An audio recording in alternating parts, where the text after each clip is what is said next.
That quiet moment, largely unnoticed by casual fans, may define Charlie Woods far more than any trophy ever could. The anticipation surrounding the 76th U.S. Junior Amateur Championship at Trinity Forest Golf Club in Dallas was unlike anything junior golf had seen in years. This wasn't just another tournament on the elite junior circuit. It was being framed as Charlie Woods' grand arrival. The son of Tiger Woods was stepping onto a championship stage designed to test not just talent, but nerve, patience, and maturity. The galleries were thick. Phones were raised before he even teed off.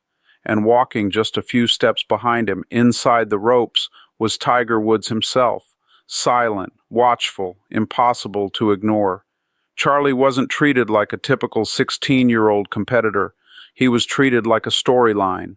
Every swing magnified, every miss analyzed, every reaction scrutinized. From the opening holes of round one, something felt off. The confidence that had fueled his strong qualifying performances earlier in the summer seemed muted. Drives drifted offline. His tempo looked rushed. The unforgiving course immediately exposed every small mistake. By the fifth hole, what started as a shaky opening had turned into something heavier. Missed fairways piled up. Approach shots came from compromised lies. Instead of attacking pins, he was scrambling just to stay afloat.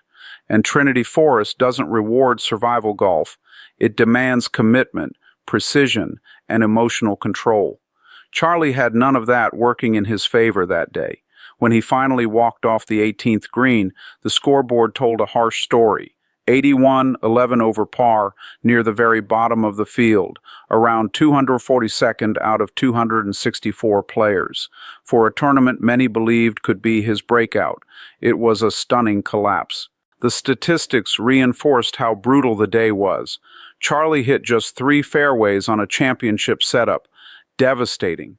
Nearly every hole began with trouble, thick, rough, blocked angles, or recovery shots just to get back in position. His iron play suffered because of it, with shots sailing long, coming up short, or missing badly offline. Birdie chances were almost non-existent, and when he did reach the green, the struggles didn't stop. Charlie averaged 35 putts, a number that instantly kills momentum. Short putts slid past the hole. Lag putts finished uncomfortably far away. 4 double bogeys went on the card, each one feeling heavier than the last. His body language changed. The confident walk fans had seen in earlier events faded into a slow, deliberate trudge. But the most striking part of the round wasn't the score or the stats. It was the silence behind him. Tiger Woods didn't step in. He didn't offer visible advice. He didn't crouch beside greens or whisper encouragement like he had in previous junior events. He walked quietly, arms folded, expression unchanged. Reporters from multiple golf outlets noted the tension. There were no fist bumps, no pep talks, just a father watching his son struggle through one of the hardest rounds of his young life.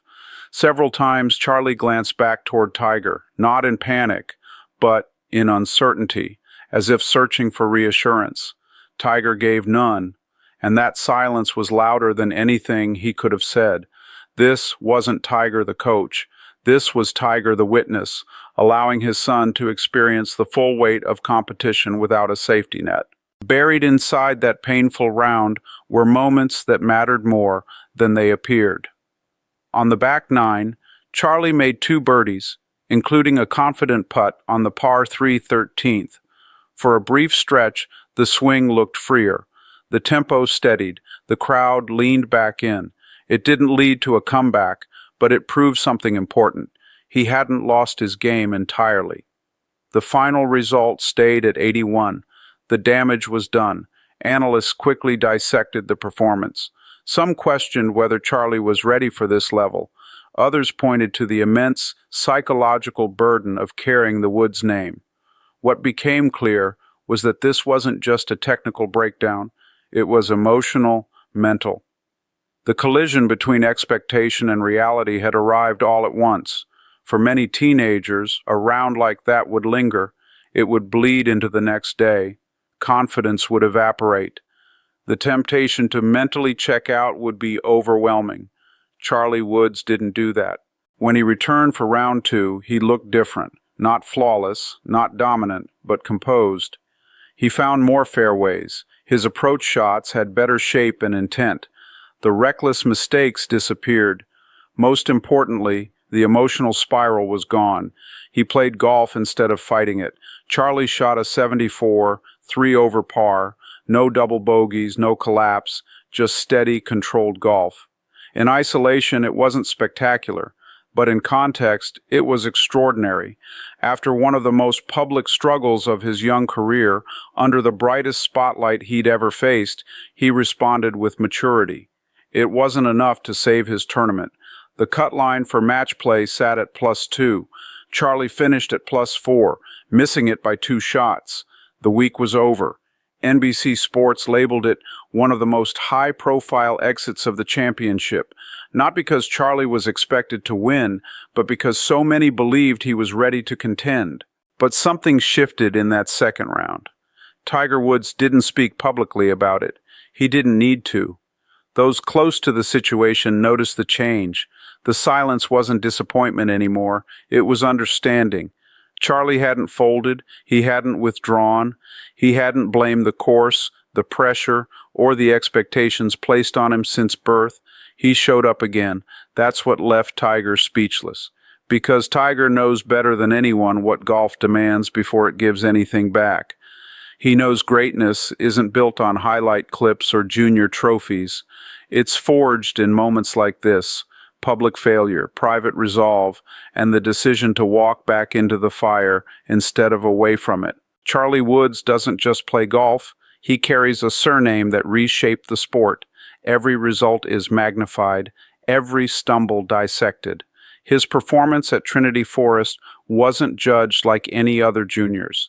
It became a referendum on his future, and that's an impossible burden for a 16-year-old. What the golf world saw wasn't a finished product. It was a teenager learning in real time what elite competition truly costs. The fearless clutch version of Charlie that emerged in earlier tournaments didn't fully appear. Instead, fans saw something raw, uncomfortable, and deeply human. Great careers aren't defined by smooth ascents alone. They're shaped by how players respond when things fall apart. Charlie's week in Dallas was humbling, painful, and public, but it was also formative. He didn't quit. He didn't hide. He didn't disappear. He adjusted. He competed. He finished. That matters more than most people realize. Missing the cut by 2 shots stings. There's no denying that. But gaining experience under this level of scrutiny, standing on the tee with Tiger Woods behind you and cameras everywhere, is something no junior ranking can measure. The dream didn't end at Trinity Forest. It ran headfirst into reality. And reality in golf is the greatest teacher of all. Charlie Woods walked off that course without headlines celebrating victory, without trophies or highlights, but he left with something else: an understanding of pressure, a lesson in resilience, and proof that he can stand back up when the world is watching him fall. That's what Tiger saw. That's why he stayed silent, because some lessons aren't meant to be explained, they're meant to be endured. This chapter didn't end in triumph. It ended in growth. And for Charlie Woods, that may be the moment his real journey truly began. Charlie Woods made sure no one could ever say, "just Tiger's kid" again. Coming into the tournament ranked 604th, Charlie wasn't even on the radar of most junior golf analysts. He wasn't the favorite. He wasn't the headline. He was just another name on the tee sheet. 3 days later, his name was the only one anyone was still talking about, because what he did in that tournament didn't whisper potential, it screamed proof. The numbers alone were staggering, a 15 under par total, including a closing round of 66 that featured 8 birdies. But it wasn't the scorecard that stunned the golf world. It was who he beat and how he beat them. The field included 4 of the top 5 junior golfers in the country, including Miles Russell, the undisputed number 1. Charlie didn't edge him out. He didn't survive the pressure. He crushed the field, finishing 3 strokes ahead in one of the most competitive junior events of the year. It wasn't a fluke. It wasn't magic. It was a methodical dismantling. ESPN and Golf Digest quickly picked up the story, but even their headlines couldn't fully capture the shift. This wasn't just a breakout performance, it was a reintroduction.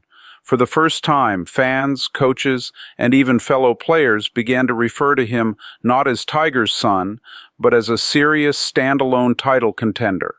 And for the top juniors who had grown used to hearing the name Woods with nostalgia, it suddenly became a real-time threat. The legacy had returned, but this time it had its own swing, its own stride, its own story. There's a difference between playing well and playing with presence. Charlie had both. He didn't ride momentum. He created it. He didn't hope for mistakes. He forced them. Every hole was a statement. Every birdie was a message. He was no longer waiting for his name to be called. He was taking it. And as the dust settled at Streamsong, one thing was clear. Junior golf had a new reality, and his name was Charlie Woods. This wasn't the coach. This was the father. He didn't arrive with fanfare. There was no press conference, no entourage, just a man in a cart, sunglasses on, sitting quietly near the ropes at Ballinisle Country Club. But make no mistake, when Tiger Woods showed up to the Florida Amateur Championship, the energy shifted. Fans whispered, cameras crept closer. But Tiger wasn't there for the spotlight. He was there for something more personal, something even more powerful. He was there to watch his son stand alone, and he couldn't look away. Observers noted something unusual about Tiger's body language that weekend. He wasn't analyzing swings or making calls from a practice screen. He wasn't scribbling notes or offering advice. He sat still, leaned forward slightly, elbows on his knees. Every shot Charlie took, Tiger followed, not with a coach's critical eye, but with a father's quiet reverence. Because what he was seeing wasn't technical, it was transformational. According to Golf Monthly, Tiger's appearance was completely unexpected. He hadn't been seen publicly in weeks, still recovering from a torn Achilles that had kept him off the course, and yet here he was, not limping down fairways, but showing up when it mattered most. His presence wasn't promotional, it was paternal. As one outlet put it, Tiger watched with pride, awe, and emotion. And when the cameras caught that rare smile, you didn't see a champion, you saw a dad. Those who were close enough swore they saw him wipe his eyes. Maybe it was sweat, maybe it was the sun, or maybe it was something else. When asked by a reporter after the round what he thought of Charlie's performance, Tiger kept it simple. Proud doesn't even begin to cover it. There were no long quotes, no public speeches. He let the moment speak for itself, and maybe that silence said more than any words ever could.